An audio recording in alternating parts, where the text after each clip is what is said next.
اعوذ باللہ من الشیطان الرجیم بسم اللہ الرحمن الرحیم۔ عزیزان گرامی، حضرت انسان کو اس بات پر یقین رکھ لینا چاہیے کہ خداوند متعال کی مرضی پر راضی رہنا ہی بہتر ہے۔ امام محمد باقر علیہ السلام نے فرمایا، ایک دن حضرت موسیٰ علیہ السلام دریا کے کنارے سے گزر رہے تھے تو ایک مشیرہ جو کافر و مشرک تھا وہ دریا پر آتا ہے اور سورج کو سجدہ کرتا ہے۔ سجدہ کرنے کے بعد وہ مشرکانہ کلمات کا اظہار کرتا ہے۔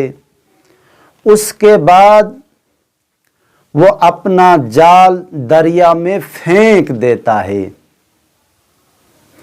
اور جب وہ اپنا جال دریا سے نکالتا ہے تو وہ مچھلیوں سے بھرا ہوا تھا، اور یہ مشیرہ اس عمل کو 3 بار تکرار کرتا ہے، اور تینوں بار اس کا جال مچھلیوں سے بھرا ہوا تھا۔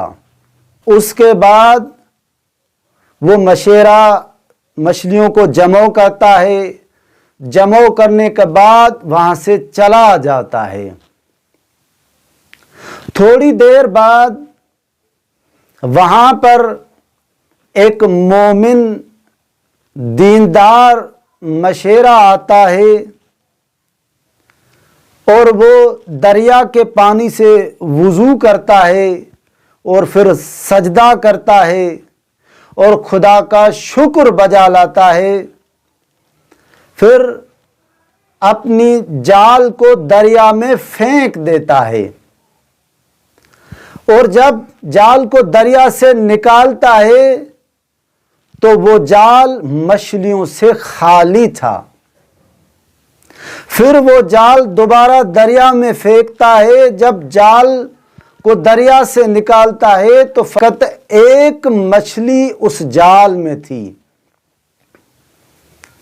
وہ مشیرہ اس مچھلی کو دیکھ کر خدا کا شکر ادا کرتا ہے اور پھر وہاں سے چلا جاتا ہے۔ حضرت موسیٰ علیہ السلام خدا کی بارگاہ میں التجا کرتے ہیں، پروردگارا، وہ ایک مشرک تھا جس کی جال میں اتنیاں مچھلیاں آ گئی، لیکن ایک مومن دیندار کی جال میں فقط ایک مچھلی آئی ہے۔ تو خداوند متعال کی طرف سے حضرت موسیٰ پر وحی نازل ہوتی ہے، اے حضرت موسیٰ آپ دائیں طرف دیکھیے۔ جب حضرت موسیٰ دائیں طرف دیکھتا ہے تو مومنوں کے لیے اللہ تعالیٰ نے نعمتیں رکھی ہوئی ہیں۔ پھر حضرت موسیٰ پر اللہ کی طرف سے وحی نازل ہوتی ہے، اے حضرت موسیٰ آپ بائیں طرف دیکھیے۔ جب حضرت موسیٰ بائیں طرف دیکھتا ہے تو کافروں کے لیے اللہ تبارک و تعالیٰ نے عذاب مہیا کیا ہوا ہے۔ عزیزان گرامی، اس کے بعد اللہ تبارک و تعالیٰ کی طرف سے موسیٰ پر وحی نازل ہوتی ہے، اے حضرت موسیٰ کافر کے انتظام میں اس تمام عذاب کے بعد ان مچھلیوں کا ملنے کا کیا فائدہ ہے جو اللہ کی طرف سے عطا کی گئی ہے۔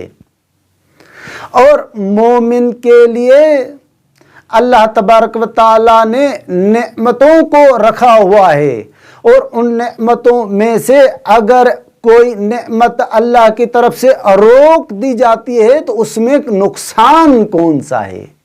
یعنی مومن کے لیے اللہ کی طرف سے آخرت میں نعمتوں کا انتظام کیا گیا ہے۔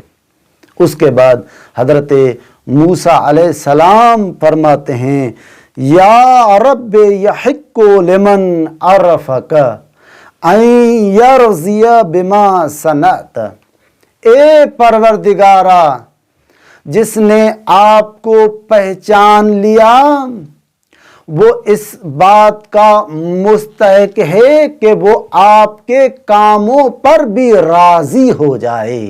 عزیزان گرامی، ہم اگر آج کسی غیر دیندار کو، کافر کو اس دنیا میں دنیاوی نعمات میں غرق ہوتے ہوئے دیکھیں تو ہرگز ہمیں اپنے ایمان میں خلل نہیں ڈالنا چاہیے۔ کیوں؟ اس لیے کہ اگر کچھ نعمات اللہ کی طرف سے کسی کافر کو نعمات دی گئی ہیں تو اس کافر کا آخرت میں کوئی حصہ نہیں ہے، اور اگر کچھ نعمات مومن سے چھینی گئی ہیں یا روک لی گئی ہیں تو اس نعمات میں سے بہت ساری نعمات آخرت میں مومن کے حصے میں رکھی گئی ہیں۔ وما علینا الا البلاغ المبین۔